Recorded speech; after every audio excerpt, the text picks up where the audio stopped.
Selamat datang di si Binuang Channel. Terima kasih sudah mampir. Mari kita lanjutkan novel SK. Bagian 2181. Selamat mendengarkan. Ras elf ini tidak memiliki bakat yang luar biasa. Mereka dianggap sebagai salah satu ras yang tertinggal di alam semesta. Hanya karena mereka sangat populer di kalangan manusia dan ras lainnya, mereka bisa mendapatkan tempat di Layla dan memiliki kehidupan yang lebih baik daripada banyak ras lainnya. Mereka tahu bagaimana mempelajari psikologi pria, dan mereka tahu bagaimana cara mengambil hati orang-orang yang berkuasa. Oleh karena itu, mereka sering mengirim wanita elf yang terlatih baik kepada kekuatan-kekuatan besar di Layla. Karena hal ini, hubungan antara elf dan ras-ras serta kekuatan-kekuatan besar di Layla cukup baik. Pada dasarnya ini mirip dengan sekte Iridescent di Star Kingdom yang mengirimkan murid-murid mereka yang luar biasa untuk menikah dengan kekuatan-kekuatan besar. Namun, sekte Iridescent sangat kuat di Star Kingdom, dan mereka unggul sebagai salah satu kekuatan kelas 2. Eira dan saudara perempuannya hanya ingin membangunkan Tuan Azul, dan mereka tidak ingin kekuatan lain menghancurkan rencana mereka. Itulah sebabnya mereka melakukan hal itu. Sementara itu, para elf hanya peduli pada kelangsungan hidup. Terdapat beberapa perbedaan di antara keduanya. Oleh karena itu, penelitian mereka dalam aspek ini lebih mendalam dan komprehensif. Para elf memiliki lembaga besar yang berspesialisasi dalam melatih wanita di klan mereka sebelum mengirim mereka ke ras yang kuat. Di Layla, mereka yang bisa menikmati pelayanan para elf yang cantik adalah tokoh-tokoh terkemuka. Semua orang juga merasa bangga memiliki beberapa pelayan elf yang cantik. Selain uang wanita elf juga menjadi semacam mata uang di kalangan kelas atas Layla. Masih bersama si Binuang Channel, mari kita lanjutkan novel SK. Bagian 2182, beberapa kekuatan mungkin tidak membutuhkan harta, tetapi semua orang menyukai wanita elf. Ketika kekuatan-kekuatan besar memberi penghargaan kepada orang-orang mereka yang berjasa, pilihan pertama pasti adalah wanita elf. Tentu saja, para wanita itu harus belum pernah digunakan. Setelah digunakan, mereka tidak lagi berharga. Untuk bertahan hidup dengan lebih baik di Layla, para elf berusaha keras dalam hal ini. Sementara ras lain mempelajari cara menembus batas kekuatan mereka dan meningkatkan kekuatan mereka sendiri. Para elf hanya meneliti cara melayani pria dengan lebih baik agar memberikan mereka lebih banyak kesenangan. Karena mereka lemah, mereka tidak berjuang untuk mendapatkan lebih banyak otoritas atau kekuasaan. Ditambah lagi, mereka memang bisa memberikan kesenangan kepada semua orang, sehingga para elf menjalani kehidupan yang sangat santai. Tidak ada kekuatan yang akan membuat masalah bagi mereka. Jika tidak, mereka akan menjadi musuh seluruh Layla. Begitulah cara para elf bertahan hidup. Karena pria parubaya itu bisa dilayani oleh beberapa wanita elf, jelas bahwa dia memiliki status yang menonjol. Setidaknya, dia pasti telah memberikan jasa besar bagi kekuatannya, yang membuatnya diberi hadiah wanita elf. Pria parubaya yang sedang menikmati dirinya tiba-tiba mendengar suara di pikirannya. Biru, ada kabar dari keturunan langsung keluarga yang membangkitkan bakat bawaannya sejuta tahun yang lalu. Dia menemui masalah di peradaban tingkat 7 yang disebut Star Kingdom dan seharusnya telah kehilangan nyawanya. Pergi dan lihat apa yang terjadi. Baiklah, aku akan segera pergi ke sana, jawab pria parubaya itu dengan hormat. Kamu tidak perlu membawa siapapun. Tempatnya agak jauh dan hanya membuang-buang waktu. Kamu sebaiknya pergi lebih dulu karena itu akan lebih cepat. Lihat apakah ada sesuatu yang berharga di peradaban tingkat 7 itu. Jika ada, atur seseorang untuk mengambil alih. Jika tidak, beri mereka pelajaran mendalam agar mereka tahu bahwa mereka tidak bisa membunuh siapapun dari keluarga Feather. Baik. Tak lama setelah itu, sosoknya berubah menjadi cahaya biru, melewati lapisan-lapisan ruang, dan menuju ke arah Star Kingdom. David dan orang-orang yang berkuasa di Star Kingdom tidak tahu bahwa keluarga Feather sudah mengirim seseorang ke sana. Berdasarkan kecepatan biru, dia pasti tidak membutuhkan 300 tahun. Dia bahkan tidak membutuhkan 1% dari itu. Azul memperkirakan 300 tahun berdasarkan keluarga Feather yang mengirim tim besar. Dia berpikir bahwa keluarga pasti akan mengirim tim besar untuk mengambil alih Star Kingdom setelah menerima berita ini. Dalam pesan itu, Azul dengan jelas menyatakan bahwa Star Kingdom adalah dunia yang belum ditemukan oleh peradaban yang lebih tinggi. Masih bersama si Binuang Channel, mari kita lanjutkan novel SK, bagian 2183, Sekte Iridescent di Star Kingdom. Setelah David meyakinkan Pebles, dia pindah kamar, keluar dari The Spirit Cage, dan kembali ke dunia nyata. David merasa senang melihat 4.520 poin Lavis dalam sistemnya. Pertama, dia akan menghabiskan 2.000 poin Lavis untuk meningkatkan body dan mainnya dari tingkat Predeity level 10 ke Primordial level 1. Kemudian, dia akan menghabiskan masing-masing 900 poin untuk meningkatkan body dan mainnya ke Primordial level 10. Di bawah batas ganda ini, kekuatan tempurnya juga akan mencapai Partial Ancestral Deity Rank. Tidak bisa dipungkiri, dengan bantuan sistem, kekuatan David meningkat sangat cepat. Berapa lama waktu yang telah berlalu sejak dia mencapai Divine Realm? Sekarang, dia hampir mencapai tingkatan terakhir dari Divine Realm, yaitu Ancestral Deity Rang. Di seluruh alam semesta, tidak ada makhluk hidup atau ras apapun yang bisa dibandingkan dengannya. Hal terpenting adalah peningkatan ini tidak memiliki efek samping, selain kurangnya pengalaman bertempur. Ini adalah aspek paling luar biasa. Ada banyak cara di dunia untuk meningkatkan kekuatan secara paksa, tetapi semuanya membutuhkan pengorbanan, dan tingkat peningkatannya juga terbatas. Namun, dengan David, bukan hanya dia bisa meningkatkan kekuatan dengan cepat, tetapi tidak ada batas atas untuk pertumbuhannya dan dia tidak akan mengalami efek samping. Orang lain hanya bisa iri padanya. David memiliki 4.520 poin lapis. Setelah dia menggunakan 3.800, dia akan memiliki 720 poin tersisa. David tahu dalam hatinya bahwa kekuatannya mungkin akan bertahan di tahap ini untuk sementara waktu. Jika dia ingin meningkatkan kekuatannya lagi di masa depan, dia harus naik dari partial Ancestral Deity Rang ke Ancestral Deity Rang yang sesungguhnya. Untuk melakukan itu, dia akan membutuhkan 10.000 poin lapis. Berdasarkan laju kemajuan saat ini, David masih membutuhkan sedikit waktu untuk mengumpulkan 10.000 poin lapis. Namun, akan sedikit sulit untuk melewati Divine Realm setelah itu, karena mungkin memerlukan ratusan ribu, jutaan, atau bahkan puluhan juta poin lapis. Tentu saja, David tidak terlalu khawatir. Dia berada di Star Kingdom, dan selama dia tidak pergi ke Layla, dia merasa cukup menjadi Ancestral Deity di Divine Realm. Satu-satunya hal yang perlu diwaspadai adalah keluarga Feather. David tidak percaya bahwa keluarga Feather akan langsung mengirim seseorang yang lebih kuat dari Deity ke peradaban kecil level 7. Selain itu, belum tentu keluarga Feather memiliki seseorang yang melampaui Divine Realm. Ditambah lagi, dia masih memiliki 300 tahun. Setelah 300 tahun, mungkin dia sudah melampaui Divine Realm. Dilihat dari situasi saat ini, yang perlu dia lakukan hanyalah berkembang dengan baik di The Spirit Cage, berusaha menghabiskan lebih banyak uang, dan mengumpulkan lebih banyak poin lapis. Dia tidak perlu khawatir tentang hal lain. Cloningnya sudah mencapai level 4 dan dia bisa memanggil 9 klon. Dia akan membutuhkan 1000 poin lapis untuk meningkatkannya ke level 5.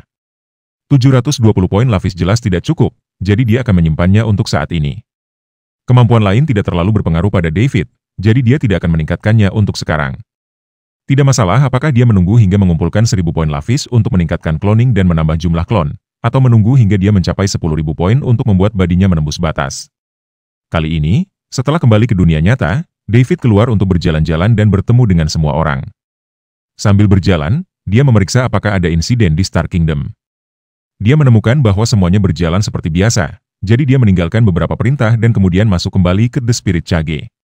Saat ini, dia perlu fokus pada The Spirit Cage karena di sanalah dia bisa membuat tanda keberhasilannya. Keesokan harinya, ketika David membuka pintu, dia melihat Pebbles duduk di tanah sambil bersandar di pintu. David hanya menggelengkan kepalanya dengan tak berdaya. Masih bersama si Binuang Chanel, mari kita lanjutkan Noveles SK, bagian 2184. Betapa merepotkan gadis kecil ini. Setelah membungkuk dan mengangkat Pebbles, dia terkejut dan terbangun. Awalnya dia sangat gugup, tetapi ketika membuka matanya dan melihat bahwa itu adalah David, dia kembali tenang dan bergumam, "Sudah selesai latihannya? Apa kamu terluka?" Aku baik-baik saja. Bagaimana aku bisa terluka kalau tidak ada yang mengganggu?" "Pebbles, bukankah sudah kubilang untuk beristirahat di kamar? Kenapa kamu datang ke sini? Bagaimana bisa tidur nyaman di sini?" Aku takut orang lain akan mengganggu latihanmu dan melukaimu. Jadi, aku berjaga di depan pintu. Jika ada yang berani mengganggumu, aku akan menghajar mereka. Bagaimanapun, aku tidak bisa membiarkan orang lain mengganggumu." Gadis itu mengangkat tinjunya, tanpa garang. David tertawa terbahak-bahak. Pada saat yang sama, dia merasa sangat senang. Dia tidak sia-sia memperlakukan gadis ini dengan baik. Setidaknya, dia masih peduli padanya. Dia tidak perlu khawatir membesarkan seseorang yang tidak tahu berterima kasih di masa depan, baik dalam berteman atau mempekerjakan orang. Yang paling David hargai adalah karakter mereka. Mereka bisa egois, karena ada pepatah yang mengatakan, jika seseorang tidak peduli pada diri mereka sendiri, langit dan bumi akan menghancurkan mereka. Dalam konteks masyarakat modern, tidak mungkin dan tidak realistis untuk meminta semua orang menjadi tidak egois dan mengorbankan diri mereka untuk membantu orang lain. Namun, segalanya ada batasnya. Dan mereka harus tetap memiliki pandangan dunia yang benar. David bisa memaafkan Pebbles karena mencuri. Bagaimanapun, dia masih muda dan tidak tahu. Ketika dia melihat sesuatu yang baik untuk tubuhnya, dia secara naluriah ingin mengambilnya untuk dirinya sendiri. Selain itu, gadis kecil itu juga berkata bahwa dia akan membalasnya 2 kali lipat di masa depan, dan David percaya padanya. Namun, jika Pebbles melukai para penjaga yang menghalanginya atau bahkan membunuh seseorang saat dia mencuri, itu akan terlalu berlebihan. Jika dia memiliki ketidakpedulian terhadap nyawa seperti itu, David tidak akan membiarkan gadis kecil itu tetap berada di sisinya. Ada hal-hal yang bisa dimaafkan, dan ada yang tidak. Meskipun Pebles masih muda, dia tidak lemah sama sekali. Ketika gadis kecil itu beristirahat, butuh usaha besar bagi David untuk melepaskan lengannya dari lehernya. Bukan hanya itu, David bahkan bisa merasakan bahwa sepertinya ada kekuatan yang sangat besar di dalam tubuh kecil Pebles. Jadi jika dia benar-benar ingin melukai seseorang, atau bahkan membunuh mereka, dia pasti bisa melakukannya. Namun, gadis kecil itu tidak pernah melakukan hal ini. Bahkan ketika dia dikejar dan terjebak, dia hanya ingin melarikan diri.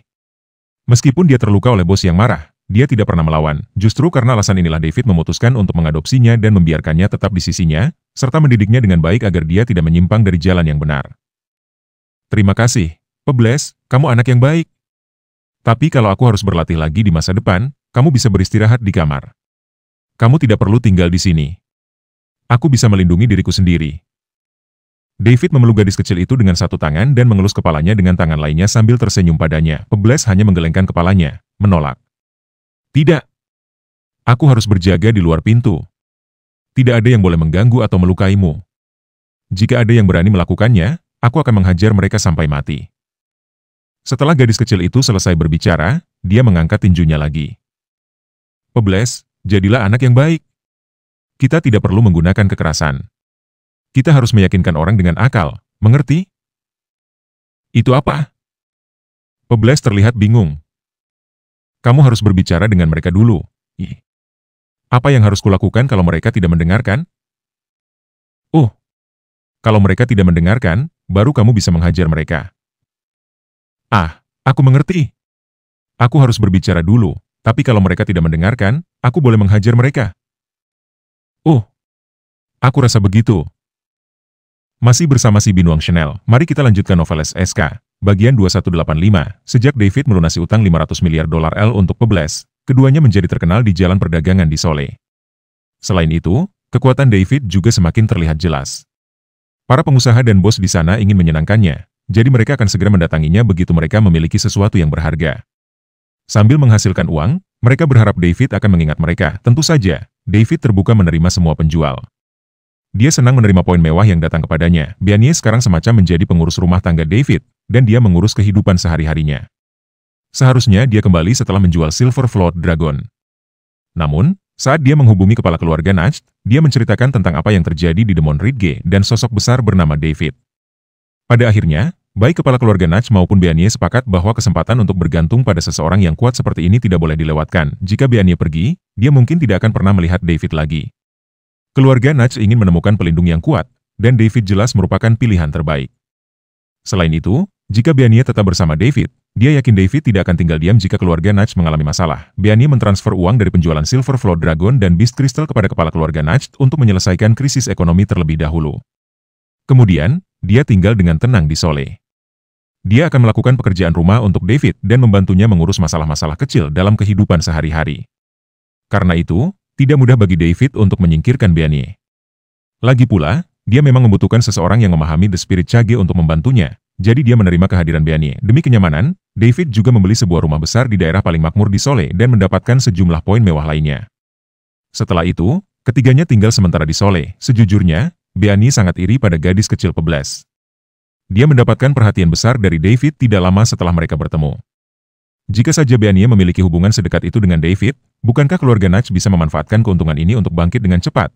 Namun, meskipun dia iri, Bianye tahu bahwa dia tidak boleh berpikir untuk mendekati David lebih dari yang seharusnya hanya karena dia telah mengenalnya lebih lama. Dia sadar akan posisinya. Sole adalah kota kelas 2, meskipun tidak bisa dibandingkan dengan kota kelas 1 atau kota utama di The Spirit Cage, tetapi tetap saja cukup makmur. Kekuatan di kota ini sangat kompleks, dan tidak ada kekuatan tunggal yang bisa mendominasi tempat ini sendirian. Semua pihak saling membatasi satu sama lain. Selain manusia, banyak juga ras lain yang tinggal di sini, meskipun ras manusia tetap menjadi kekuatan utama. Bagaimanapun, The Spirit Cage diciptakan oleh ras manusia yang kuat dan dirancang khusus untuk meningkatkan kekuatan jiwa manusia. Jika ras lain ingin masuk ke The Spirit Cage, mereka harus mendapatkan persetujuan dari manusia dan menggunakan peralatan manusia.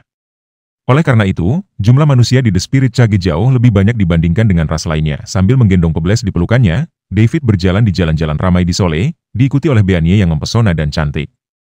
Banyak orang berlalu lalang. Sebagian kecil dari mereka tampak agak aneh dan jelas berbeda dari manusia, tetapi mereka semua berbentuk manusia. Mereka adalah ras alien yang tinggal di Layla. Alien yang bisa masuk ke The Spirit Cage memiliki status yang tidak rendah. Ini karena The Spirit Cage tidak dibuka secara bebas untuk ras lain selain manusia. Jika ras asing ingin masuk, mereka harus memiliki kualifikasi tertentu. Ras bawah tidak mungkin mendapatkan kesempatan ini. Nona Nacht. David memanggil tiba-tiba. Apa yang Anda butuhkan? Beanie segera maju, dia mulai beradaptasi dengan identitasnya. Sekarang, dia memperlakukan David seperti majikannya.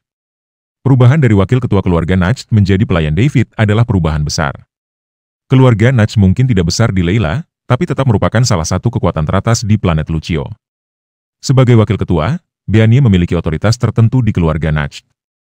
Selain itu, setelah datang ke The Spirit Cage, dia bertanggung jawab atas semua urusan keluarga Nacht. Meskipun begitu, perubahan status ini dilakukan secara sukarela dan itulah yang dia inginkan. Masih bersama si Binuang Chanel, mari kita lanjutkan novel SK, bagian 2186. Beanie yakin bahwa berada di sisi sosok besar seperti David adalah keputusan paling tepat yang pernah ia buat dalam hidupnya. Besok, rekrut beberapa pelayan. Koki, petugas kebersihan, dan sebagainya. Saya rasa penjaga keluarga Nacht yang kamu bawa tidak cocok untuk pekerjaan semacam ini. Biarkan mereka fokus pada keamanan saja, kata David. Baik, Tuan. Saya akan mencarinya besok, jawab Beanie dengan hormat. Meskipun David tidak menyebutkannya, Beanie sebenarnya sudah berpikir untuk mengajukan hal ini. Untuk rumah sebesar itu, membersihkannya saja adalah pekerjaan yang sangat besar. Meskipun para penjaga keluarga Nacht telah melihat kekuatan David di Demon Ridge dan bersedia melakukan pekerjaan tersebut karena David telah menyelamatkan mereka, tetap saja mereka tidak efisien karena mereka tidak terbiasa dengan pekerjaan semacam ini. Maka dari itu, mencari pekerja profesional adalah solusi terbaik. Saat merekrut staf, kamu harus berhati-hati. Karakter adalah faktor paling penting, baru kemudian kemampuan. Jika karakter mereka tidak baik, kamu tidak boleh mempekerjakan mereka, tidak peduli seberapa hebat mereka, paham? Dimengerti, Tuan. Mereka bertiga terus berjalan menuju jalan perdagangan. Kemarin, David menerima undangan dari Thor untuk menghadiri pameran perdagangan khusus orang dalam. Thor juga mengatakan secara misterius bahwa akan ada sesuatu yang bagus di pameran tersebut, dan dia menjamin David akan menyukainya. Selain itu, pameran ini tidak akan diumumkan ke publik. Pameran ini dilakukan secara tertutup, dan undangan dikirim secara pribadi. Mereka yang berpartisipasi semua berasal dari kalangan atas di Sole. David sangat menantikan pameran perdagangan khusus ini. Harta yang bisa diperdagangkan di kalangan elit Sole pasti tidak sembarangan, dan tentu saja tidak murah. Jika dia bisa mendapatkan beberapa, poin mewahnya akan meroket. Saat itu, tidak butuh waktu lama sebelum poin mewahnya mencapai 10.000. Ketika saatnya tiba, dia akan meningkatkan tubuhnya terlebih dahulu. Dengan begitu, dia bisa mencapai tingkatan dewa leluhur dalam sekejap. Tingkatan dewa leluhur adalah tingkatan terakhir dari alam ilahi. Kekuatan ini akan sangat besar, bahkan di peradaban tingkat 9 seperti Layla. Saat itu, David akan memiliki kekuatan yang cukup, baik jika dia tetap di Star Kingdom atau pergi ke Layla. Tak lama kemudian, mereka bertiga tiba di Treasure Pavilion di jalan perdagangan. Thor sudah menunggu. Tuan David, Anda datang. Selamat datang.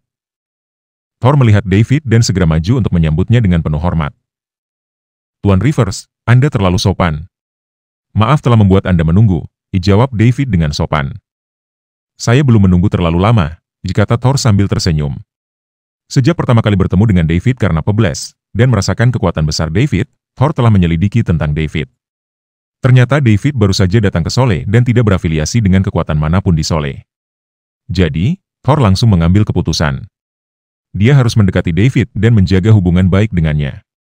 Thor bahkan tidak ragu mengeluarkan banyak uang untuk membeli undangan ke pameran perdagangan khusus ini dan mengundang David untuk pergi bersamanya, hanya untuk menyenangkan David. Pameran perdagangan khusus ini diadakan secara rahasia oleh kalangan atas di Sole.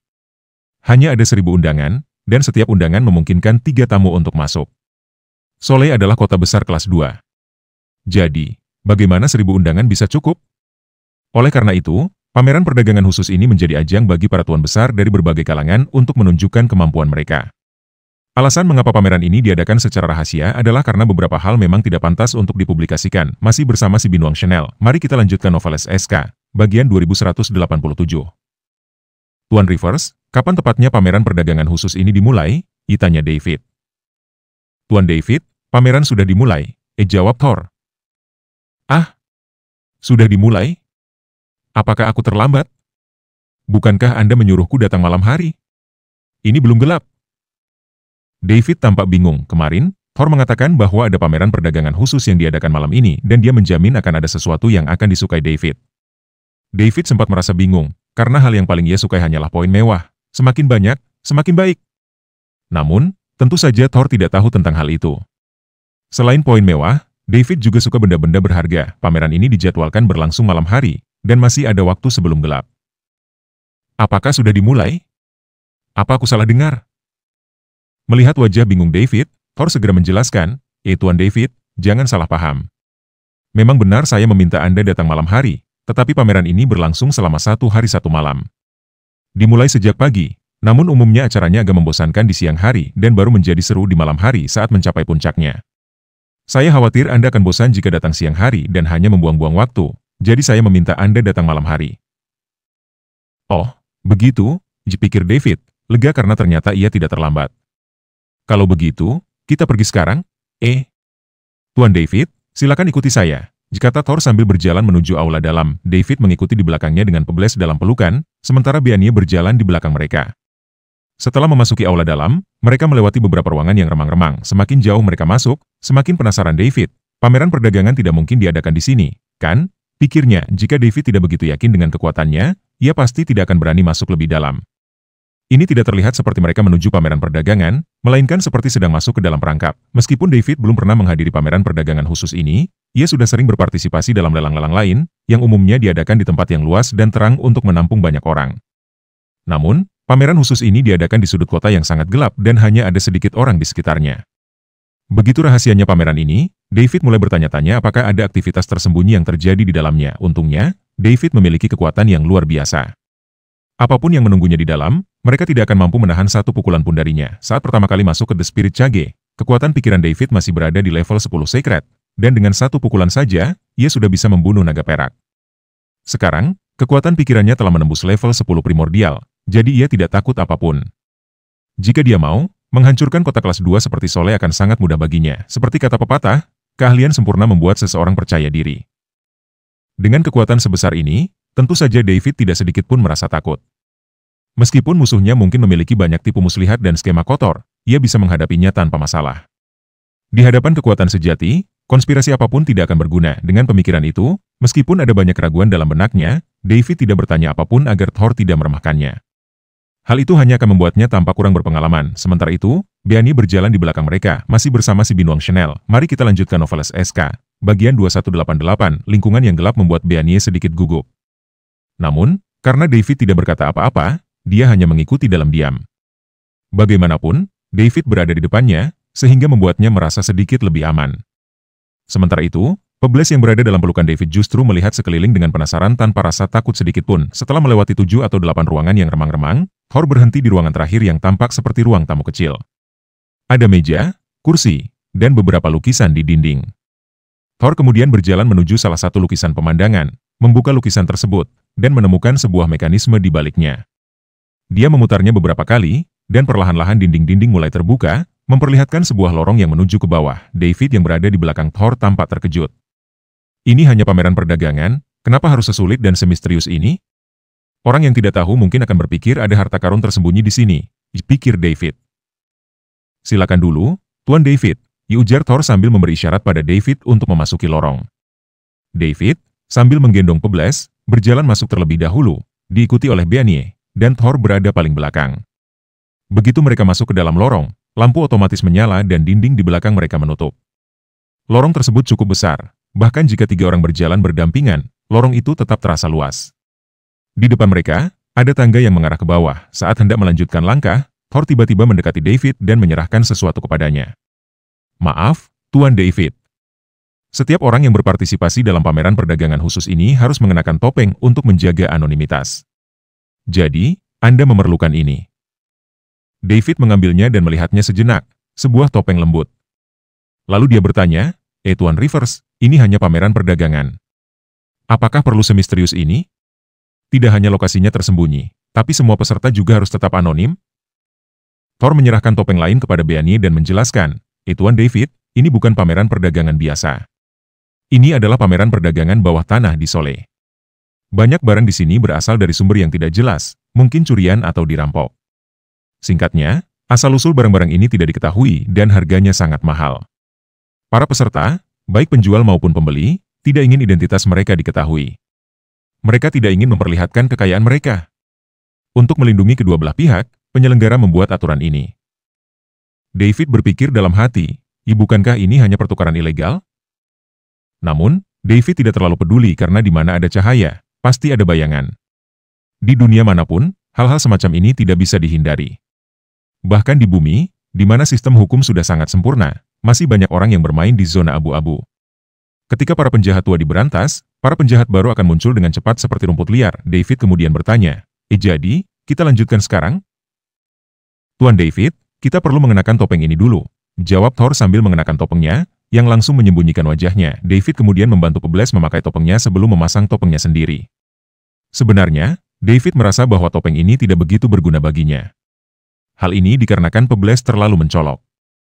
Dia selalu berada dalam pelukan David, jadi jika seseorang melihat mereka berdua, mereka pasti akan mengenalinya. Namun, David tidak terlalu mempermasalahkannya. Lagi pula, apa salahnya jika seseorang mengenali dia? Jika mereka berada di kota utama dengan kekuatan-kekuatan besar yang tidak diketahui, mungkin dia akan sedikit lebih berhati-hati. Tetapi di kota Seoul, hal itu tidak diperlukan. Setelah keempatnya mengenakan topeng, mereka melanjutkan perjalanan menuruni tangga. Setelah berjalan beberapa meter, tangga menghilang dan berubah menjadi lorong panjang. Saat mereka berjalan lebih jauh, mereka mulai melihat cahaya beberapa meter di depan mereka. Setelah mendekat, mereka tiba di sebuah aula kecil berbentuk bundar dengan diameter beberapa meter. Saat mereka memasuki aula, tidak ada apapun di dalamnya kecuali beberapa lorong yang menghubungkan ke berbagai arah di sekelilingnya. Masih bersama si Binuang Chanel, mari kita lanjutkan novel SK, bagian 2189.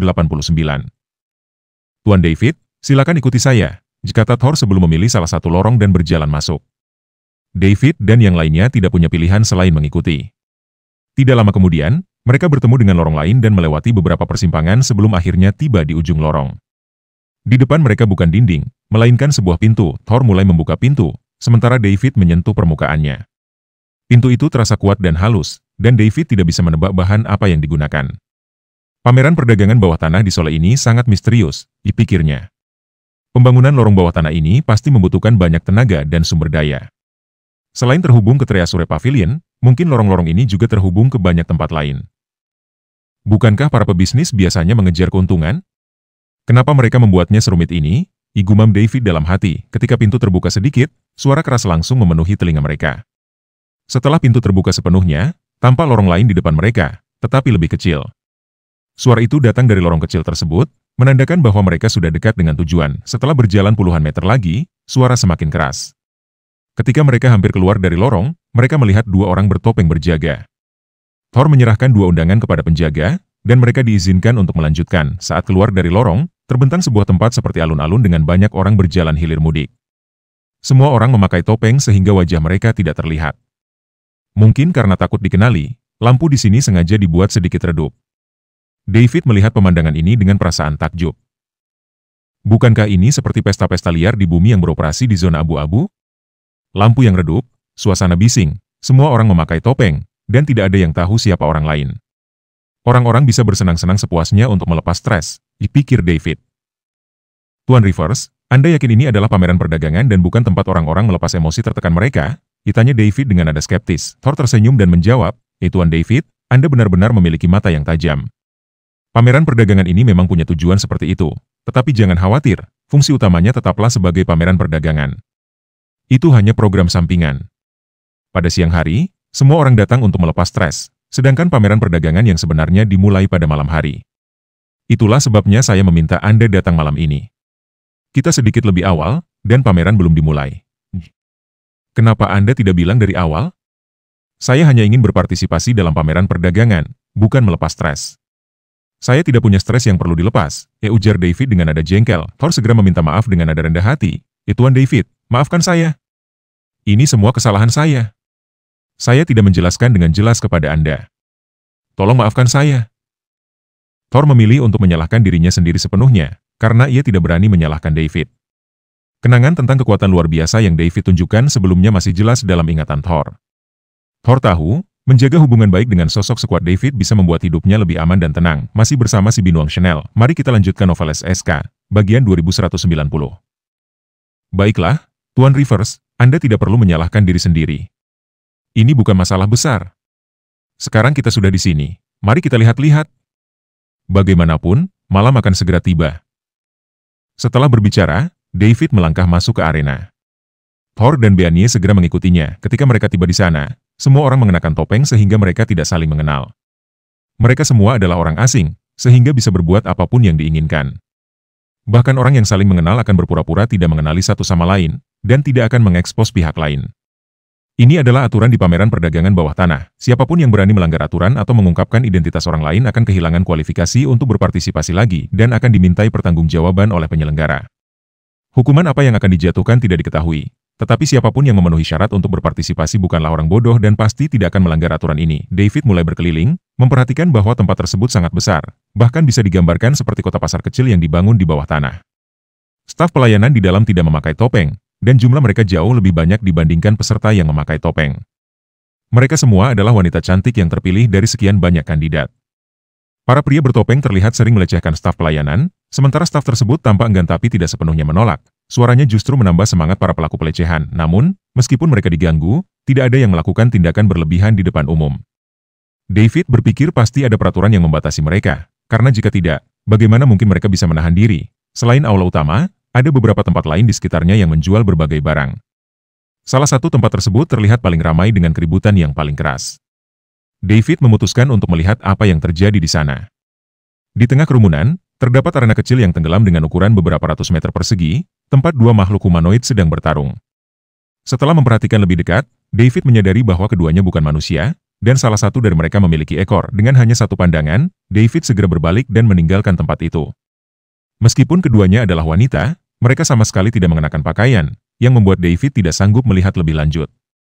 Para penonton, di sisi lain, tampak sangat bersemangat dan bersorak dengan gembira. David juga tidak tahan melihat apa yang terjadi di beberapa tempat lainnya.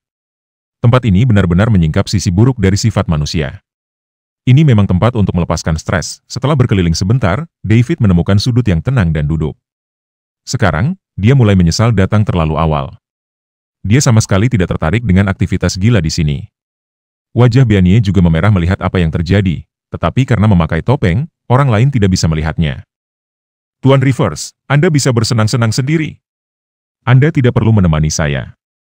Saya akan beristirahat di sini dan menunggu pameran perdagangan dimulai, kata David. Baiklah, Tuan David, kalau begitu beristirahatlah di sini. Pameran perdagangan seharusnya akan segera dimulai. Saya akan melihat-lihat tempat lain dulu, jawab Thor. Baik, silakan pergi. Tidak perlu khawatirkan saya, kata David. Tuan David, saya akan kembali nanti, ujar Thor sebelum pergi. Di perjalanan, Thor bertemu seorang pelayan cantik yang membawa minuman. Dia mengambil segelas minuman dan dengan tangan lainnya menyentuh tubuh pelayan tersebut, yang menyebabkan pelayan itu menjerit malu. David dan Beanie melihat semua ini dari kejauhan, membuat Beanie bergumam dengan tidak senang sebelum memalingkan pandangannya. Untungnya, gadis kecil pebeles telah makan banyak harta dan tertidur di lorong. Kalau tidak, David mungkin sudah memutuskan untuk pergi. Ini benar-benar bukan lingkungan yang baik untuk anak-anak. Masih bersama si Binuang Chanel, mari kita lanjutkan novel SSK. Bagian 2191, David dan Beanie tidak duduk lama sebelum staf pelayanan datang dengan membawa makanan dan minuman. Melihat mereka berdua adalah pria dan wanita yang juga membawa seorang anak, staf tersebut berasunonai bahwa mereka adalah keluarga. Setelah meletakkan makanan, pelayan itu berkata dengan sopan, silakan dinikmati. Kemudian, dia berbalik dan pergi. Jika Beanie dan pebeles tidak ada di sana, pelayan cantik itu mungkin akan mencoba menggoda David. Para pelayan di tempat tersebut memang berpakaian minim untuk menarik perhatian tamu yang menghadiri pameran perdagangan bawah tanah ini, dan semua orang menyadari tujuan itu. Mereka yang bisa berpartisipasi di pameran perdagangan ini adalah orang-orang kaya dan berkuasa dari Soleh. Jika para pelayan berhasil menggoda seseorang, mereka akan mendapatkan keuntungan besar. Setiap kali seseorang tidak bisa menahan godaan dan menginginkan sesuatu yang lebih, mereka harus menyewa kamar pribadi. Harga sewa kamar tersebut sangat mahal, bahkan bisa dikatakan mencapai harga selangit. Itu sebabnya para pelayan berpakaian terbuka dan membiarkan tamu-tamu di pameran perdagangan mengambil keuntungan dari mereka, dengan harapan membangkitkan hasrat di hati para pria. Jika salah satu pelayan berhasil membangkitkan keinginan tamu dan mereka menyewa kamar, para pelayan akan mendapatkan keuntungan besar. Di sini, para wanita bebas, dan para tamu bisa melakukan apa saja yang mereka inginkan, asalkan mereka menyewa kamar pribadi. Namun, di aula utama, hal-hal yang melampaui batas tidak diperbolehkan, jadi jika seseorang ingin lebih dari sekadar gangguan kecil, mereka hanya bisa menyewa kamar pribadi. Tidak dipungkiri, penyelenggara pameran perdagangan bawah tanah ini sangat memahami keinginan para pria. Mereka tahu bahwa banyak pria yang, setelah merasakan sedikit godaan dari para wanita, tidak akan bisa mengendalikan diri dan akan merasa perlu untuk menyewa kamar pribadi untuk melanjutkan lebih jauh. Dan karena mereka yang hadir di pameran ini bukanlah orang-orang yang kekurangan uang, penyelenggara menghasilkan banyak uang hanya dalam sehari. Tuan David, kenapa tempat ini tidak terasa seperti pameran perdagangan sama sekali, melainkan lebih seperti tempat bagi pria untuk melampiaskan nafsu mereka? Tanya Beanie. Jika dia tidak mengenakan topeng saat itu, wajah merahnya pasti akan sangat terlihat. Walaupun Beanie sudah tidak muda lagi, dia tetap menjaga dirinya. Di bumi, dia mungkin sudah dianggap sebagai perawan tua, bahkan nenek perawan tua. Namun, Beanie masih perawan karena rasa percaya dirinya yang tinggi. Jika dia adalah seorang pria, dia pasti sudah menjadi kepala keluarga Nat untuk generasi ini. Oleh karena itu, wajar jika tidak ada pria yang bisa menarik perhatiannya. Dia belum menemukan seseorang yang membuatnya tertarik, dan dia juga tidak ingin menikah hanya dengan sembarang orang, sehingga dia tetap tidak menikah hingga sekarang. Namun, tidak mungkin Beanie tidak merasakan apa-apa setelah melihat begitu banyak pemandangan yang menggoda di aula itu. Tuan River sudah mengatakan bahwa siang hari di sini memang seperti ini, dan pameran perdagangan yang sesungguhnya baru akan dimulai malam nanti, bukan? Jadi, mari kita tunggu hingga malam. Jika ini bukan yang kita inginkan, kita bisa pergi, jawab David, masih bersama si Binuang Chanel. Mari kita lanjutkan novel SSK, bagian 2192. Oke. Tuan David, menurutmu apa yang ada di benak para penyelenggara? Mengapa mereka tidak mengadakan pameran perdagangan saja jika itu tujuannya? Mengapa harus melakukan semua ini? Bagaimana jika wanita yang ingin berpartisipasi? Tanya Beanie dengan nada tidak senang. Bagaimana yang menjelaskannya? Mereka pasti memiliki tujuan tersendiri. Pertama, untuk meningkatkan reputasi dan menarik lebih banyak pria untuk berpartisipasi. Kedua, pasti untuk mencari keuntungan. Seluruh dunia menginginkan keuntungan. Jika dugaanku benar, boleh saja memanfaatkan pelayan yang berpakaian minim ini, tetapi jika ingin lebih dari itu, harganya pasti sangat mahal. Mungkin ada konsep serupa juga untuk wanita, jawab David. Oh, begitu. Tuan David, kau tahu banyak hal. Beanie tiba-tiba terdiam saat menyadari bahwa pujiannya bisa disalahartikan dan membuat David merasa tersinggung. Iya. Nona. Nat, jangan salah paham, aku hanya menduga-duga saja. Dunia ini bukan hanya tentang pebisnis yang mengejar keuntungan, jawab David dengan sedikit malu. Aku tahu. Aku tahu. Bagaimana mungkin seseorang seperti Tuan David datang ke tempat seperti ini? Beanie buru-buru menjelaskan dengan panik. Setelah berbicara, dia menatap David. Meskipun wajahnya tertutup topeng, dari matanya, terlihat bahwa David tidak tampak marah, dan itu membuatnya sedikit lega. David tidak mudah tersinggung oleh hal-hal kecil, sesuai dengan kepribadiannya yang dikenal tenang. Mereka berdua terdiam sesaat. Tuan David, kau tidak marah, kan? Tanya Beanie hati-hati. Nona. Nat, meskipun kita belum bersama terlalu lama, juga tidak terlalu singkat. Menurutmu, apakah aku orang yang berpikiran sempit? Jika aku marah karena hal sepele seperti ini, aku pasti sudah sakit karena terlalu sering marah, jawab David dengan senyum. Tuan David, kau memang bukan orang yang mudah tersinggung, tapi aku takut aku mengatakan hal yang salah. Beanie menghela napas lega. Dia tahu bahwa David bukanlah orang yang berpikiran sempit, dan hal itu terbukti dari apa yang dia lakukan untuk Pebles. Jika tidak, Beanie mungkin tidak akan meninggalkan Nightingale City untuk mengikuti David. Nona. Nat, karena kau sudah memutuskan untuk mengikutiku, aku juga butuh seseorang yang memahami The Spirit Cagi untuk banyak hal. Jadi jangan terlalu membatasi dirimu. Aku cukup santai dan tidak punya banyak aturan. Jangan merasa kau lebih rendah dariku. Mari kita saling menghormati dan membantu satu sama lain sebagai teman, kata David dengan nada serius. Mendengar apa yang David katakan, Beanie tahu bahwa dia tidak bercanda. Setelah berpikir sejenak, dia menjawab, Tuan David, Aku mengerti. Baiklah. Aku baru saja datang ke The Spirit Cage, jadi aku belum terlalu paham. Aku butuh bantuanmu untuk banyak hal di masa depan. Jangan khawatir, Tuan David. Selama kau membutuhkanku, aku akan melakukan yang terbaik untuk membantumu. Saat itu, Thor kembali dan menyela percakapan mereka. David mengira bahwa pameran perdagangan akan segera dimulai. Namun, Thor berkata, Tuan David, terlalu bising untuk duduk di sini. Aku sudah menyiapkan kamar pribadi untukmu. Silakan masuk dan beristirahat di sana. Di dalam jauh lebih tenang. Thor baru saja keluar untuk menyewa kamar pribadi demi kenyamanan David. Dia menghabiskan banyak uang hanya untuk menyenangkan David. Undangan dan kamar pribadi itu sudah menguras banyak uang. Tetapi baginya, jika bisa menjalin hubungan baik dengan David, harga berapapun pantas dibayar. Tuan Rivers, kapan pameran ini akan dimulai? Tanya David lagi. Sebentar lagi, kurasa. Waktunya belum tiba. Kita datang agak lebih awal, jawab Thor. David melihat sekeliling. Beberapa pria tampak mengambil keuntungan dari para wanita. Pemandangan itu benar-benar menjengkelkan. Dia setuju. Baiklah. Mari kita pergi dan istirahat di sana. Tuan David, silakan ikuti aku. Ujar Thor sambil memimpin jalan. Thor membawa David dan Beanie melintasi aula menuju lorong panjang. Di kedua sisi lorong, terdapat kamar-kamar pribadi.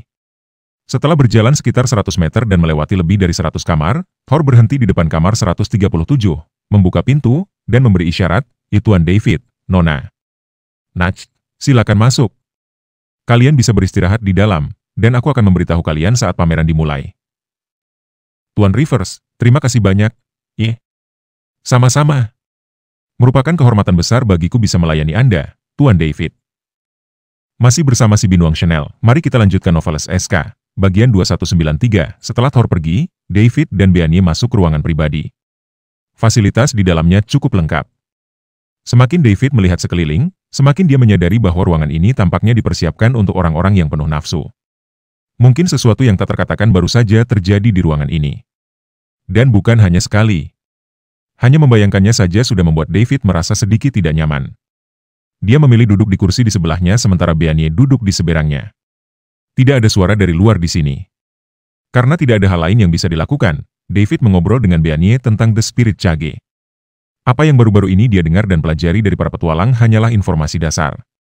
Beanie juga merupakan orang nomor 2 di keluarganya di kota Niktingale, jadi dia pasti tahu lebih banyak daripada para petualang. Waktu berlalu dengan cepat saat mereka berdua mengobrol. Tak lama kemudian, mereka mendengar ketukan di pintu. Tok tok tok. Masuk, kata David. Thor membuka pintu dan masuk. Tuan David, pameran dagang akan segera dimulai. Silakan ikut saya ke aula. Ayo pergi, kata David sambil berdiri. Mereka bertiga meninggalkan ruangan bersama-sama dan pergi ke aula. Saat mereka masuk, suasananya benar-benar berbeda dari sebelumnya. Aula yang tadinya bising kini menjadi sunyi. Semua orang telah berkumpul dan para pelayan yang berpakaian minim sudah hilang. Thor bergabung dengan kerumunan bersama mereka. Tak lama kemudian, seorang pria bertopeng berjalan ke platform yang sedikit lebih tinggi. Semua orang memandang ke arahnya, termasuk David. Dia menduga bahwa orang ini mungkin adalah penyelenggara pameran dagang bawah tanah. Jika bukan, dia adalah seorang juru bicara. Semua, selamat datang di pameran dagang bawah tanah Sole. Saya adalah penyelenggara, Black Fox. Niat awal saya adalah menyediakan tempat kecil bagi kalian untuk berdagang sambil menyembunyikan identitas. Berkat dukungan semua orang, pameran ini semakin besar dan kuat, dan saya ingin berterima kasih kepada kalian semua atas itu. Tanpa dukungan kalian, pameran dagang bawah tanah tidak akan menjadi seperti sekarang. Terima kasih.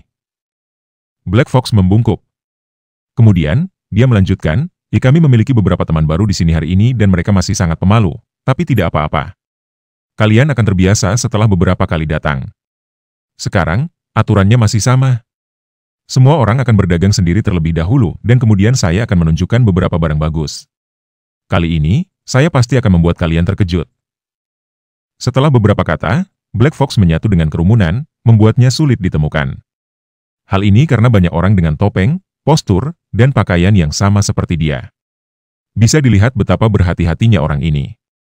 David mengira akan ada pidato yang panjang, tapi dia tidak menyangka akan secepat itu, melampaui ekspektasinya. Tuan David, kita bisa berdagang dengan bebas sekarang. Artinya, semua orang akan memilih pasangan dagangnya masing-masing.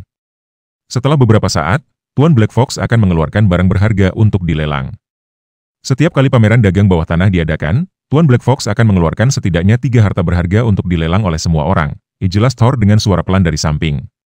David mengangguk untuk menunjukkan bahwa dia mengerti. Perdagangan di antara para peserta dimulai. Tak lama kemudian, seseorang berteriak, saya ingin membeli sebatang rumput roh. Saya akan menawar harga berdasarkan kualitasnya. Selama bagus, uang bukan masalah. Begitu dia mengatakan itu, seseorang mendekatinya untuk membicarakan perdagangan tersebut. Kemudian, mereka berdua pergi ke ruangan pribadi untuk merundingkan harga. Saya menjual tetesan jiwa. Saya sedang mencari. Suara-suara seperti ini terus terdengar di ruangan itu. Siapapun yang mencari barang-barang tersebut akan masuk ke ruangan pribadi untuk bernegosiasi. Ketika David melihat ini, dia berpikir, apa bedanya ini dengan pasar di bumi? Mereka juga menjual barang, hanya dengan harga yang lebih tinggi. Modus operandinya tetap sama, masih bersama si Binuang Chanel. Mari kita lanjutkan novel SK, bagian 2194. Tuan David, jika Anda ingin membeli atau menjual sesuatu, cukup berteriak saja. Jika ada yang membutuhkan sesuatu atau ingin menjual, mereka akan mendatangi Anda. Jika Anda tidak ingin melakukannya, Anda bisa memberitahu saya dan saya akan melakukannya untuk Anda, kata Thor dari samping. Tidak, terima kasih, Tuan Rivers. Anda bisa melanjutkan urusan Anda. Saya bisa melakukannya sendiri, jawab David sambil berterima kasih.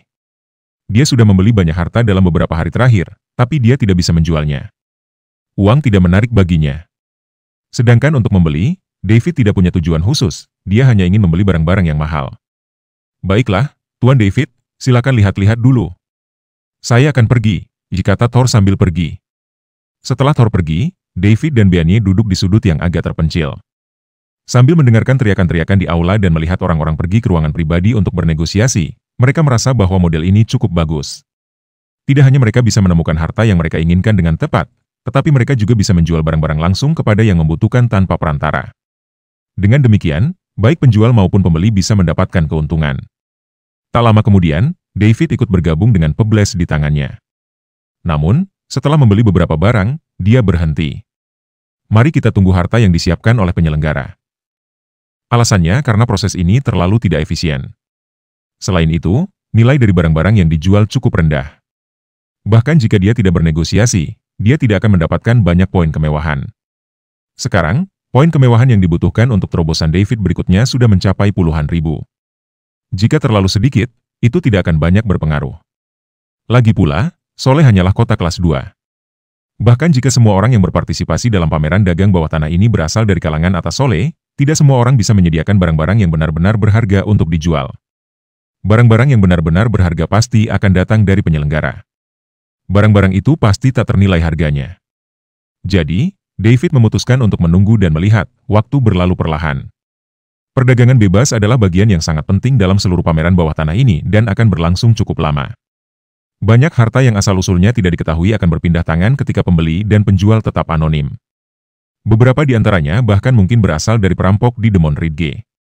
Jika harta-harta ini dijual di jalanan perdagangan, mereka mungkin akan menarik perhatian ketika lampu di aula tiba-tiba menjadi redup, suasana menjadi hening. Semua orang tahu bahwa puncak acara akan segera dimulai.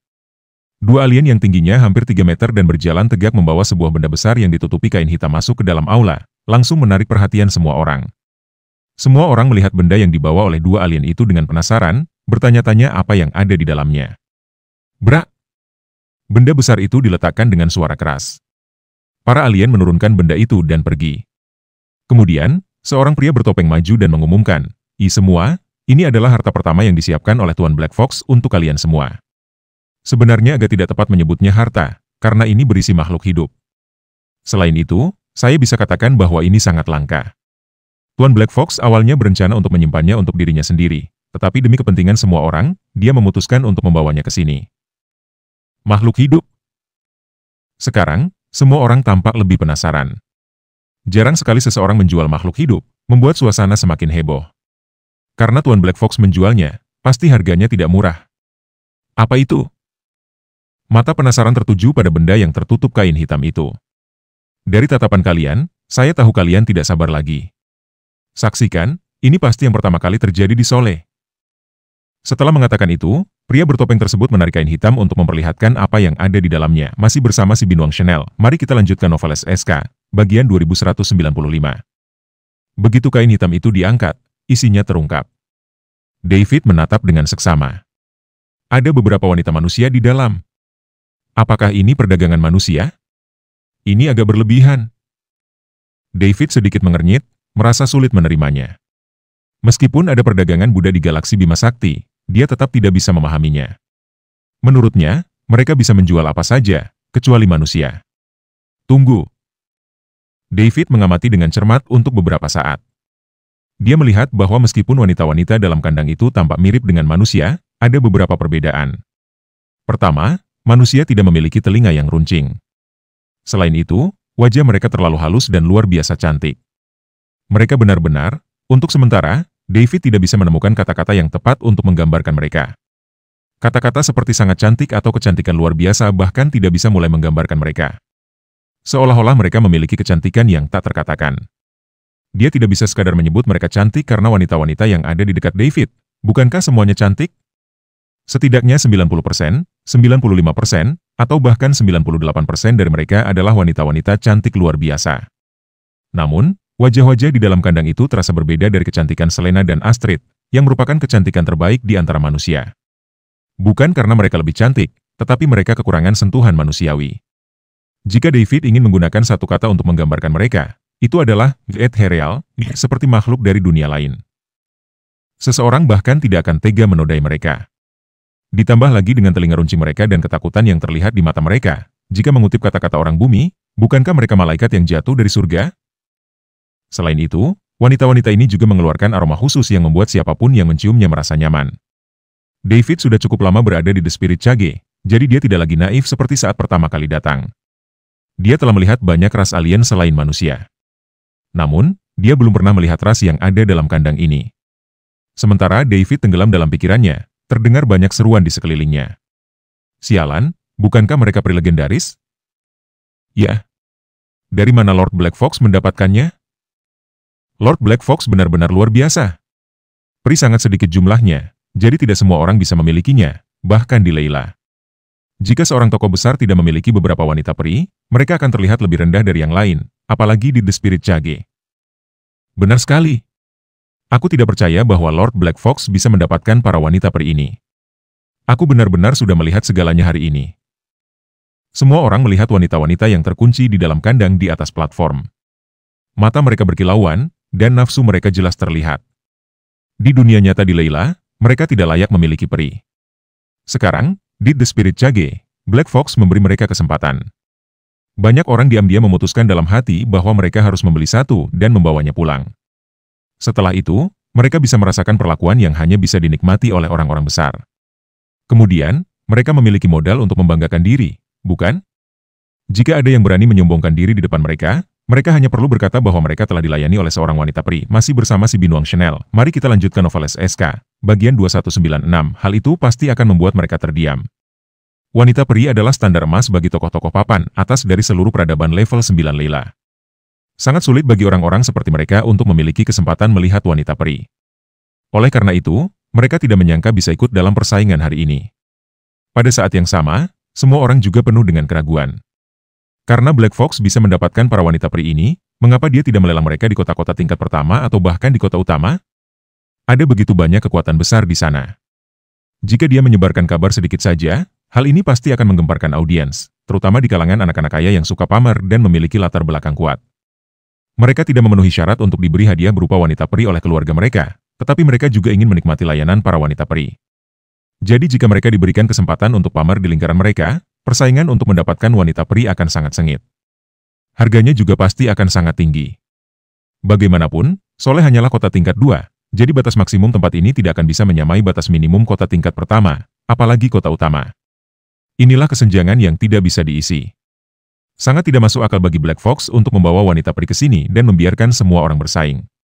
Dia tidak akan bisa memaksimalkan keuntungan. Pria bertopeng yang mengangkat kain hitam itu berbicara, "Ya, aku yakin kalian semua sudah melihat apa yang ada di sini." Itu benar, barang lelang kali ini adalah wanita peri. Kalian semua pasti tahu betapa langkanya wanita peri, jadi aku tidak perlu memperkenalkan mereka lagi. Setelah dia mengatakan itu, Seseorang dari penonton segera berkata, kau tidak perlu. Mulai sekarang. Aku sudah tidak sabar lagi. Aku merasa sangat kasihan pada gadis-gadis itu dan aku tidak sabar untuk menghangatkan mereka. Aku pikir kau yang tidak sabar menunggu mereka memberimu kehangatan. Haha. Haha. Sama saja. Itu hal yang sama. Orang itu tidak menyembunyikan keinginannya sama sekali. Kau tidak bisa bilang seperti itu terlalu cepat. Siapa di sini yang tidak menginginkan wanita-wanita peri ini? Apakah kau yakin kau bisa mendapatkan keinginanmu? Seseorang membalas. HMPH. Kau tidak perlu khawatir tentang aku. Aku sudah siap untuk hari ini. Tidak ada yang bisa mengambil mereka dariku. Wanita-wanita peri itu adalah milikku. Para penonton lainnya berbincang-bincang di antara mereka. Jelas, mereka sangat terkejut bahwa mereka akan menawar wanita peri. Ini juga pertama kalinya mereka melakukan kontak sedekat ini dengan para wanita peri dan mencium aroma khas mereka. Pria bertopeng di atas panggung menghentikan semua orang dan melanjutkan, jangan khawatir. Karena Lord Black Fox mempercayakan masalah ini padaku, aku pasti akan melakukan yang terbaik. Para peri terkenal di Leila. Meskipun mereka sering mengirim wanita-wanita yang telah dilatih ke kekuatan besar Leila untuk bertahan hidup, jumlah mereka sangat sedikit karena sangat langka. Selain kecantikan yang tak tertahankan dari para wanita peri, serta layanan khusus mereka, pemiliknya bisa menikmati kebahagiaan yang berbeda.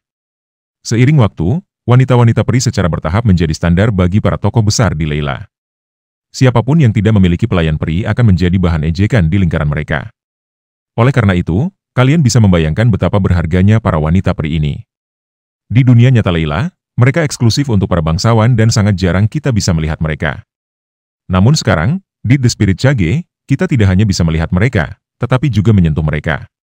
Sekarang, katakan padaku, apakah kalian ingin memiliki mereka? Ya, jawab orang-orang di tempat itu dengan lantang. Tampak jelas tatapan serakah di mata mereka. David melihat orang-orang di sekitarnya yang mulai kehilangan kendali, termasuk Thor. Apa itu peri? Jujur saja, bukankah mereka hanya wanita? Namun, David bisa memahaminya. Dia pernah melihat pemandangan yang lebih gila dari ini. Ketika dia masih di bumi, acara meet and greet para selebriti wanita papan atas akan jauh lebih gila dari ini. Wanita peri ini mirip dengan para selebriti super di bumi. Namun, mereka berperilaku berbeda. Di Leila, hampir tidak ada yang punya kesempatan untuk melihat para wanita ini. Sekarang, mereka bahkan memiliki kesempatan untuk menyentuh dewi mereka. Berapa banyak yang masih bisa tetap tenang? David melihat wanita-wanita peri di dalam kandang dan menyadari sesuatu. Kelima wanita peri itu saling berpegangan dengan ekspresi ketakutan di mata mereka. Namun, 4 dari mereka tampak melindungi satu yang ada di tengah. Sepertinya mereka sedang melindunginya, masih bersama si Binuang Chanel. Mari kita lanjutkan Noveles SK. Bagian 2197. Baiklah. Sekarang waktunya bagi semua orang untuk menawar dengan bebas. Aturannya masih sama, siapapun yang menawar dengan harga tertinggi akan mendapatkan 5 wanita elf. Kata pria bertopeng di atas panggung sambil melambaikan tangan, mengumumkan dimulainya lelang. Begitu dia selesai berbicara, seseorang langsung merespons. Aku tawar 5 miliar. Tawaran awal sudah begitu tinggi. 6 miliar. 7 miliar. 8 miliar. Meskipun tidak ada harga dasar, harga untuk para wanita elf melambung dengan cepat, dengan kenaikan setiap tawaran mencapai miliaran. Dalam waktu kurang dari 10 detik, harganya menembus 10 miliar. Melihat kecepatannya, harga akhir bisa dengan mudah mencapai puluhan miliar. David terlihat terkejut.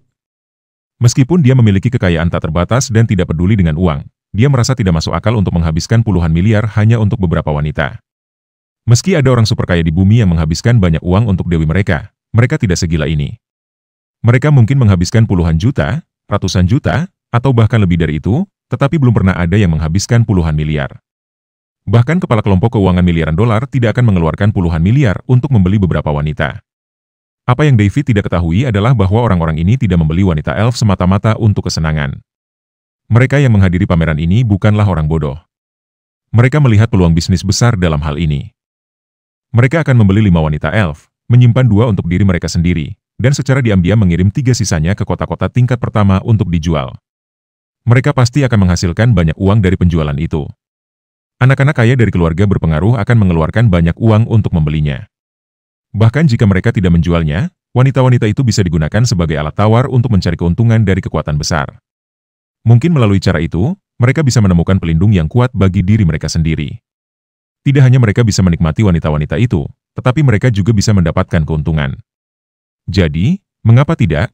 Namun, di saat yang sama, mereka juga bertanya-tanya mengapa Black Fox menjual 5 wanita elf ini di kota tingkat kedua, Soleil, alih-alih di kota tingkat pertama atau kota utama. Jika mereka diberi sedikit waktu, mungkin mereka bisa memahami beberapa pertanyaan yang lebih dalam. Namun, situasi saat ini tidak memungkinkan mereka untuk berpikir terlalu banyak. Jika mereka tidak bertindak, orang lain akan melakukannya. Orang-orang ini tidak akan membiarkan orang lain mengambil keuntungan di depan mata mereka. Jadi, setiap kali seseorang mengajukan tawaran, yang lain akan segera bertindak, menyebabkan harga terus meroket. Di ruangan lain yang hanya dipisahkan oleh dinding, ada sosok bertopeng yang sedang duduk dan minum teh. Jika seseorang memperhatikan dengan seksama, mereka akan melihat bahwa tangan orang itu, yang memegang cangkir teh, gemetar sedikit. Dia tidak lain adalah Black Fox, penyelenggara pameran dagang bawah tanah di Soleil. Mengapa hal ini terjadi? Tentu saja, karena rasa takut di dalam hatinya. Pada masa lalu, pameran dagang bawah tanah selalu diputuskan jauh-jauh hari, tetapi kali ini diadakan mendadak. Alasannya adalah karena Black Fox ingin segera menyingkirkan 5 wanita elf tersebut. Tidak lama yang lalu, ketika dia sedang menuju ke Weir, sebuah kota tingkat pertama, dia bertemu dengan para wanita elf ini. Saat itu, mereka sedang dikejar dan diburu, jadi mereka terlihat babak belur dan kelelahan. Menghadapi peluang emas yang diberikan oleh takdir, bagaimana mungkin Black Fox melewatkannya? Jadi, dia berpura-pura membantu mereka dengan niat baik dan menyembunyikan mereka dari tim pemburu yang mengejar mereka. Masih bersama si Bintang Chanel, mari kita lanjutkan novel SK. Bagian 2198, ketika para wanita elf yang polos itu berpikir bahwa mereka telah bertemu dengan orang baik dan akan berterima kasih kepada Black Fox. Black Fox malah menunjukkan taringnya, membuat mereka pingsan, dan membawa mereka semua kembali ke Soleil. Setelah kembali ke Soleil, Black Fox tidak memberitahu siapapun, melainkan mengurung mereka dengan diam-diam. Dia menunggu kabar dari Weir. Para wanita elf sudah langka di Leila, dunia nyata, apalagi di The Spirit Cage. Mereka yang bisa masuk ke The Spirit Cage jelas bukan elf biasa. Jadi, Black Fox memutuskan untuk menunggu sebentar sebelum memutuskan apa yang akan dilakukan terhadap para wanita elf setelah sorotan perhatian mereda. Namun, apa yang terjadi justru kabar yang mengerikan. Soleil Alten, keturunan langsung keluarga Alten dari Weir, menemukan 9 wanita elf saat sedang berburu dan langsung terpikat oleh kecantikan mereka. Dia berusaha menangkap mereka semua untuk dirinya sendiri. Namun, karena perlawanan yang gigih dari para wanita elf, dia hanya berhasil menangkap 4 dari mereka, sementara 5 lainnya berhasil melarikan diri. Black Fox tahu bahwa dia telah menemukan 5 wanita elf yang melarikan diri tersebut, dan yang membuatnya sangat ketakutan adalah karena dia menduga bahwa wanita-wanita ini memiliki latar belakang yang luar biasa. Tidak hanya luar biasa, tetapi juga sangat menakutkan.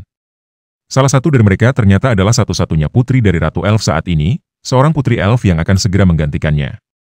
Para elf mungkin tidak kuat dibandingkan dengan ras lain yang lebih berkuasa, tetapi individu seperti Black Fox tidak akan bisa menghadapi kekuatan besar seperti bangsa elf. Terlebih lagi, para elf memiliki hubungan yang sangat baik dengan kekuatan-kekuatan besar di Leila. Akan menjadi bencana jika putri elf mengalami kecelakaan di The Spirit Cage dan tidak bisa kembali. Segera setelah itu, sejumlah besar elf yang kuat datang ke The Spirit Cage untuk mencari mereka. Sementara itu, alih-alih menyembunyikan para wanita elf, si bodoh Soleil justru memamerkan 4 wanita elf yang berhasil ditangkapnya dalam lingkaran pergaulan Weir. Bisa dibayangkan apa yang terjadi padanya. Para elf yang kuat mendatangi Soleil, dan meskipun keluarga Alten meminta maaf dengan penuh kerendahan hati, mereka diabaikan begitu saja, dan Soleil dibunuh di depan para tetua keluarganya. Keluarga Alten memang memiliki kekuatan di Weir, tetapi mereka hanya bisa dianggap sebagai keluarga kelas 3 di Leila. Jarak kekuatan mereka dengan bangsa elf sangat jauh. Selain itu, keluarga Alten juga menyadari bahwa ini adalah kesalahan mereka karena hampir menangkap putri elf, jadi mereka tidak akan mendapatkan akhir yang baik. Jika hanya beberapa elf biasa, mereka mungkin masih bisa berargumen dan menawarkan kompensasi. Tentu saja, jika itu hanya elf biasa, Ratu Elf tidak akan membuat keributan sebesar ini. Mereka memang mengirimkan banyak wanita ke kekuatan-kekuatan besar di Leila setiap tahun, jadi mereka tidak akan terlalu terganggu oleh hilangnya beberapa wanita elf biasa. Mereka berhasil menemukan 4 pelayan yang mengikuti putri elf ke The Spirit Cage, tetapi putri elf sendiri masih belum ditemukan. Para elf yang kuat terus melanjutkan pencarian mereka. Soleil terletak jauh dari Weir, dan ada 2 kota tingkat kedua di antara mereka, jadi butuh waktu bagi para elf untuk menemukan tempat ini. Namun, Black Fox ketakutan, dia memiliki putri elf.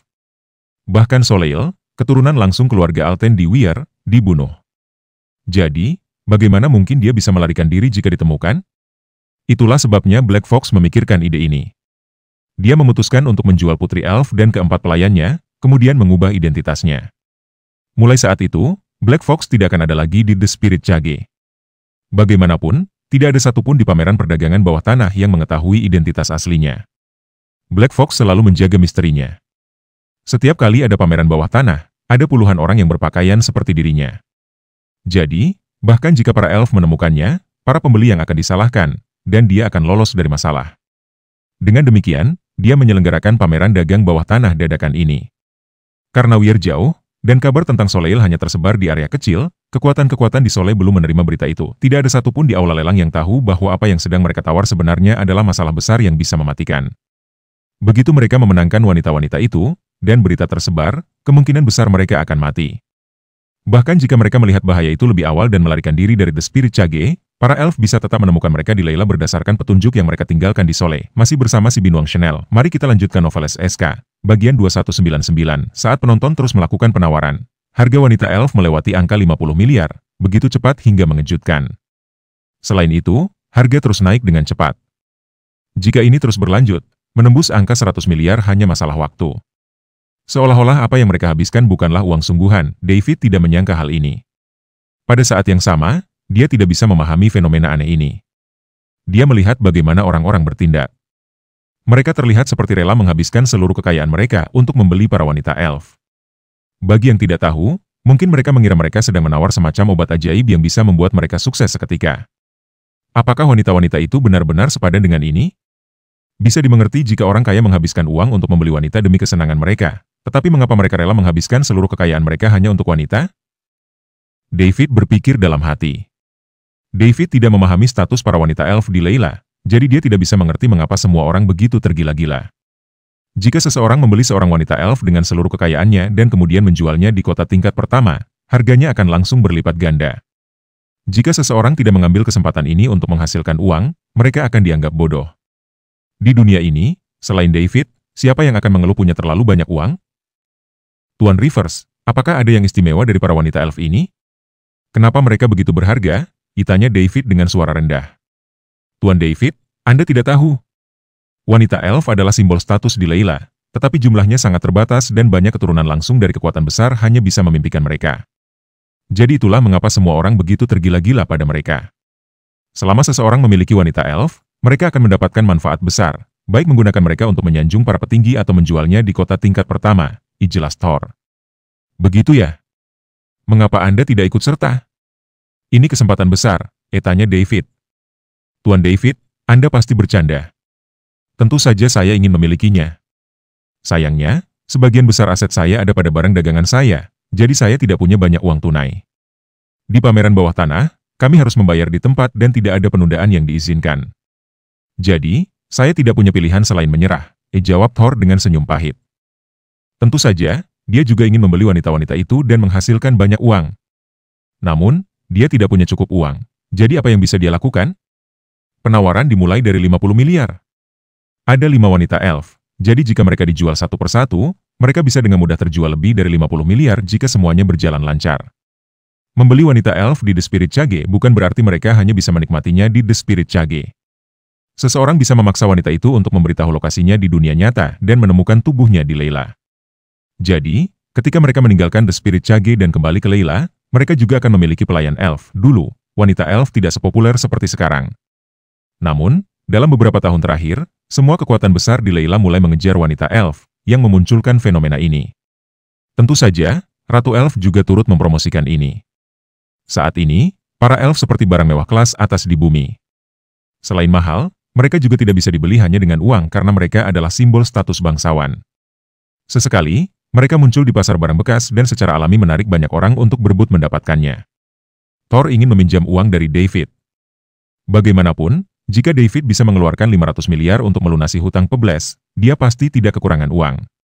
Namun, Thor tidak tahu apakah David akan ikut serta dalam lelang ini. Jika David ikut, bukankah Thor akan menggigit tangan yang memberinya makan jika dia menawar melawan David menggunakan uang David? Jika David tidak ikut, barulah Thor akan meminta pinjaman. Jika tidak, Thor akan merasa sangat kecewa melihat keuntungan besar tergelincir di depan matanya begitu saja. Setelah mendengar penjelasan Thor, David masih merasa bingung. Namun, kebingungan itu tidak mempengaruhi kegilaan orang-orang di tempat acara untuk terus menawar. Dalam sekejap mata, harga naik 30 miliar lagi dan mencapai angka yang menakutkan, yaitu 80 miliar. Bahkan David, yang tidak peduli dengan uang, merasa ini terlalu mengerikan. Dia menggelengkan kepala. Mereka gila. Namun, saat harga mencapai 80 miliar, semangat semua orang mulai mereda. Tidak semua orang bisa mengeluarkan 80 miliar karena jumlah itu sangat besar. Jika dihitung dalam bentuk aset, orang-orang di tempat lelang memang memiliki kekayaan sebesar itu, tetapi aset mereka tidak berguna untuk lelang yang memerlukan pembayaran tunai di tempat. Masih bersama si Binuang Chanel, mari kita lanjutkan novel SK. Bagian 2200, begitu ada kesepakatan, para pembeli harus segera membayar dan mengambil barangnya. Tidak ada waktu untuk mengumpulkan uang tambahan. Hal ini menjadi penghalang bagi sebagian besar orang di tempat lelang. Banyak pedagang memiliki aset dalam bentuk barang dagangan mereka, dan sangat sedikit yang mampu mengeluarkan 80 miliar tunai di kota tingkat 2 seperti Sole. Namun, di kota tingkat pertama atau kota utama, kekuatan besar Leila dengan mudah bisa mengeluarkan 8 triliun, apalagi 80 miliar. Itulah sebabnya Thor berkata bahwa setelah membeli wanita elf, dia akan menjualnya kembali ke kota tingkat pertama untuk mendapatkan keuntungan besar. Kota-kota besar itu adalah surga bagi orang-orang kaya sesungguhnya. Anak-anak manja dari kekuatan besar manapun memiliki dana besar yang bisa mereka gunakan. Mereka tidak sebanding dengan kota tingkat 2 seperti Sole. Thor sendiri adalah seorang pedagang terkenal di jalan perdagangan. Kekayaannya diperkirakan mencapai 300 hingga 500 miliar. Namun, memintanya untuk mengeluarkan 80 miliar tunai secara langsung adalah hal yang mustahil, kecuali dia diberi waktu untuk mengumpulkan dana. Sayangnya, ini tidak mungkin di pameran perdagangan bawah tanah, di mana transaksi harus diselesaikan segera dan identitas harus disembunyikan. Selain itu, identitas Black Fox adalah yang paling misterius, sehingga mustahil untuk menunda transaksi dan memberikan waktu kepada pembeli untuk mengumpulkan dana. Oleh karena itu, banyak orang yang berpartisipasi dalam lelang memilih mundur, hanya sedikit yang memiliki kekuatan finansial besar yang tetap menawar. Namun, kenaikan harga yang semula meningkat dengan cepat kini mulai melambat, dari kenaikan miliaran menjadi hanya 500 juta atau 300 juta. David tidak ikut serta dalam penawaran. Dia tidak tahu apakah dia bisa mendapatkan Lavis Points setelah menghabiskan uangnya untuk membeli wanita elf. Dia biasanya mendapatkan Lavis Points melalui transaksi jual beli barang lain, namun membeli dan menjual makhluk cerdas seperti elf, yang mirip dengan manusia, adalah hal yang belum pernah dia lakukan. Jika dia tidak bisa mendapatkan Lavis Points, tidak ada gunanya baginya membeli wanita elf, terutama karena David tidak tertarik pada mereka seperti orang lain. Meskipun para wanita elf tersebut dianggap tak ternilai oleh banyak orang, bagi David, mereka tidak menarik sama sekali. Oleh karena itu, dia memutuskan untuk tidak ikut menawar, 88 miliar. Suara seseorang terdengar, itu adalah pria yang sejak awal mengatakan bahwa dia sudah siap dan ingin membeli wanita elf.